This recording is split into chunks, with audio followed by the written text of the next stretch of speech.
A lot has happened last night as multiple teams have clinched berths to the League Championship Series. The LCS is a very important part of the baseball playoffs, and I'm going to make a full screen video documenting everything when all the teams have clinched it, if I have time. But as of right now, we are going to talk about 3 of the 4 teams that have clinched it so far. First of all, I gotta say, I'm really hoping for a Braves win tonight, even though I want the Phillies to win the series. Why do I want the Phillies to win the series? Not because of me being an Eagles fan and a 76ers fan, but rather because the Braves are the reason why the Cubs failed to make the playoffs in truly heartbreaking fashion as part of their 2023 collapse. Their 2023 collapse was not quite as bad as 2019 in the sense that it never involved that big of a losing streak, but it was worse in the sense that the Cubs seemed to be more firmly locked into a postseason place, and then down the stretch, they completely faltered. Between September and October, they went 12-17, but with their successful start to the month, when they started off going 5-2, down the stretch they really went 7-15 or something like that, and lost everything along the way. A team that is 76-64 realistically should finish at about 88-74, and that was kind of where I predicted them to be. Instead, they finished 83-79 and missed out on a postseason. One has to hope that the Cubs don't have such a heartbreaking collapse in the next season. This could be the end of their slumber. It could just be the start of a decade of futility. But there is reason to believe why the Cubs can come back in 2024 after their 3-year playoff drought, which at 3 years is also when a drought begins to become significant. Although in a regular season, 2020 was not a regular season. They hadn't made a playoff since 2018, so it would be, their 4th regular season that they missed out on the playoffs. Now that I'm venting about the Cubs, I felt like this year's series just had a complete lack of having any kind of competitiveness to them. In 2019, both of the NLDS series went the full distance, although the championship series wound up being a sweep. And I just kind of, missed that notion where teams would actually have to fight really hard for it. Last year in 2022, both the Padres and Phillies upset their division winners, Dodgers and Braves respectively, in 4 games. The Astros swept the Mariners, but the Yankees had to fight in 5 games against the Guardians. In the process, the Guardians built up a 2-1 series lead, and then they blew it. And I think that gave a little bit of excitement in it, especially with all the rain delays. It created a lot of tension between New York and Cleveland, especially because this is the 6th time they've met in the divisional series. There's been a big divisional series rivalry between them. They've been rivals for a century, but this is the newest phase of their intense LDS rivalry, and 2022 is just another perfect example of why it's actually a rivalry, because this has just been happening so many times.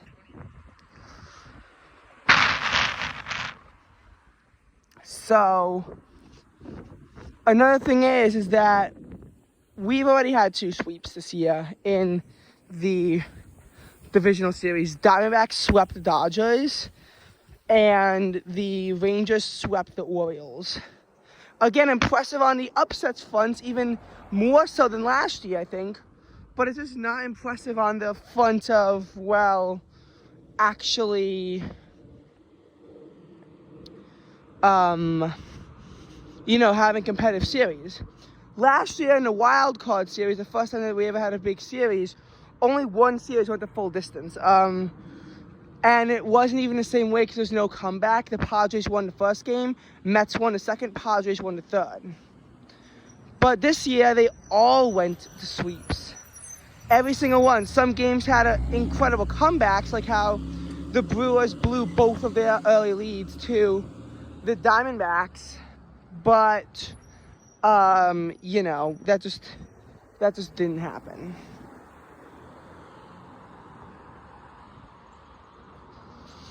So I do hope for a full 5-game Braves versus Phillies series. If not, competitiveness can always arise in the league championship series. The ones in 2022 are quite unimpressive as the Astros swept the Yankees in 4 games and the Phillies beat out the Padres in 5. We have had more competitive ones recently. The World Series last year, Astros beat the Phillies out in 6 games. So, that was somewhat competitive, especially because, the Phillies had a 2-1 lead, which they ultimately blew. But still, it does leave a lot to be desired for these teams. So first of all, the ALCS. It's been set. It's been Rangers versus Astros. So what this is code for is expect the Astros to make their 3rd World Series appearance after they clinch their 7th ALCS appearance. I was really hoping that the Twins could actually win out that series and make it, a bit more fun. But even though they had a 1-0 lead, they ultimately lost the game 3-2 to the Houston Astros. And it was an elimination game, and they're out of it. Twins did win their first postseason game since Game 1 of the 2004 ALDS against the Yankees, in their first series since the 2002 ALDS. Although, to be quite honest, I forgot who they were playing in the 2002 ALDS. And that was in their 2-game sweep over the Toronto Blue Jays in the 2023 wildcard round.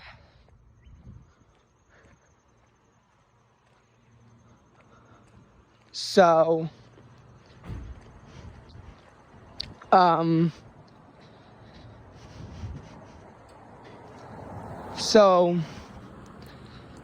this essentially means is that the Twins had their best postseason run in a while, and they even won Game 2 of the ALDS against the Astros, which was their first time since 2015 that they lost an ALDS game at home. Now, I think that the Astros' reign of terror could be fizzling, but it's so hard to tell if it's fizzling or not, mainly because of the intricacies of how they even started this reign in the first place. 2017 was a World Series berth. 2018 was lost in the ALCS. It's kind of hard there to tell if they're really going to build a dynasty or they're just going to falter out of existence. 2018, they had more wins in the 2017 season, but then they lose in the World Series in 7 games, the Nationals. 2020, they go 29-31. Surely this must be the end of it. But they sweep the Twins in the wild card series and beat out the Athletics to make it to the ALCS, where they nearly won, despite having a losing record of 29-31. And that's because of the strike-shortened season. That was also the only time in this range they did not win the AL West. 2021, they come back and make the World Series and lose it. 2022, they win the World Series again. 2023, back to the ALCS. I mean, we're likely going to see them make it back to the World Series, and it's hard to tell when this dynasty is going to end. 2023 was supposed to be that year, but the Rangers blew it in Game 162. And again, a lot of very unfortunate circumstances had to go into this happening, where the Astros swept the Diamondbacks and the Rangers, lost 3-4 to the Mariners. So, again, I think that the Mariners are starting to build up a new team.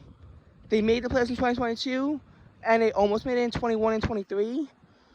And they could post some competition in 2024.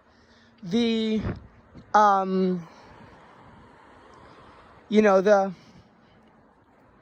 Texas Rangers could also be a new resurgent team. And we could see some issues with them. Maybe Houston won't get the AL West title in 2024.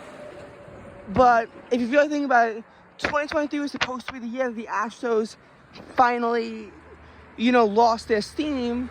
And I guess it could just be a luck thing for 2023. And I just hope that that the streak is broken in 2024, because this is ridiculous. So, yeah, we'll see what happens. But highly disappointing on the part of the Minnesota Twins, who were in a driver's seat. Oh my God. Now, the other team is the Texas Rangers. They have not made it to the ALCS since 2011. This is the first time that a divisional rivalry matchup will take place in the AL, in any LCS for that matter, since 2011's NLCS with the Cardinals and the Brewers. And that's just because, they changed the rules since then so that you could have divisional matchups in the divisional round. And it's been many. But with this restriction being removed, that means that we no longer have the issue of they can't meet in a divisional series. And since then, this is the first time that they've actually met in a championship series without that restriction in place.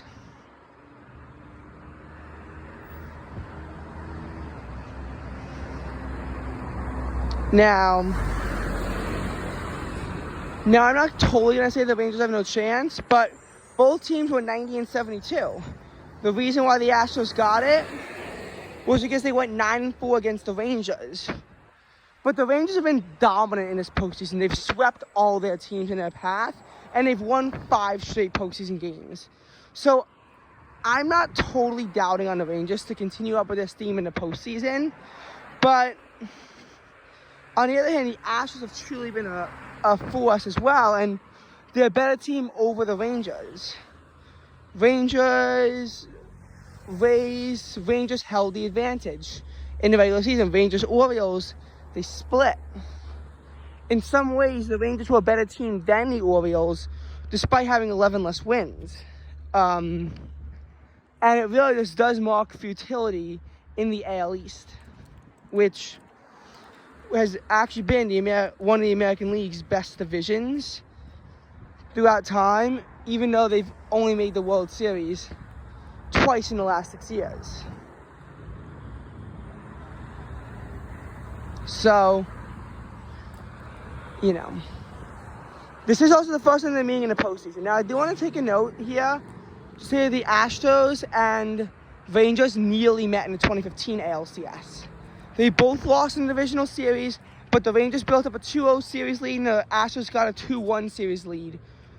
Ultimately, the Rangers lost their next 3 games against the Toronto Blue Jays, while the Astros lost the next 2 games against the Kansas City Royals, one of them having to involve a 7-point comeback. So the Royals versus Blue Jays ALCS in the end. Greg Abbott actually honestly declared victory for the Astros before victory happened. And, it was almost something incredible. It was almost an incredible ALCS Texas showdown. But, in fact, both teams missed out. The Royals did win over the Blue Jays in 5 games. And then they beat the New York Mets in the World Series also in 5 games. So that was another time where, again, both went to 5 games because both of them saw a team build up an edge that they ultimately wound up blowing. In the National League, oh my God, Diamondbacks swept the Dodgers. They have just been pulling on the Dodgers. I mean, the Dodgers won the season series 8-5 and had 16 more wins than the Diamondbacks. Diamondbacks, though, they did not care as they humiliated the Dodgers in the divisional series, marking the second consecutive year that they've lost a divisional series to an NL West rival. Second. But I think that in this case, it's like almost even worse than the Padres. Diamondbacks are going to the NLCS with 84 wins. 84, because they beat the Brewers in the Wild Card Series. Now they beat the Dodgers. Who will their opponent be? It's either going to be the Philadelphia Phillies or the Atlanta Braves. Braves.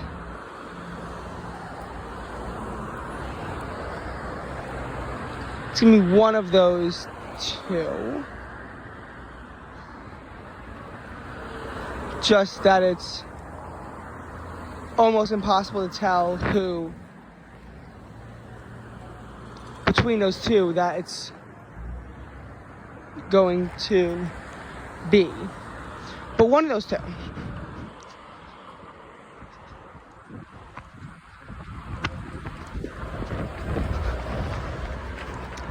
Okay, that wasn't safe. In any case, hard to tell who it's going to be as they proceed throughout the series. Like, Phillies have a slight edge, but the Braves want to make it competitive. Maybe they'll get it. And maybe they'll, just put up force against the Diamondbacks, too. It's honestly, at this point, it's really hard to tell what's going to happen with the Braves-Phillies series. So that'll help us determine who's going to win the NLCS, and will also determine who's going to win the World Series in the end. Because that's what all these teams are fighting for. This has not been a fun postseason, but I think that now we're getting to the point where everyone has an upset stomach, no matter which team they're on, as we all fear the Houston Astros.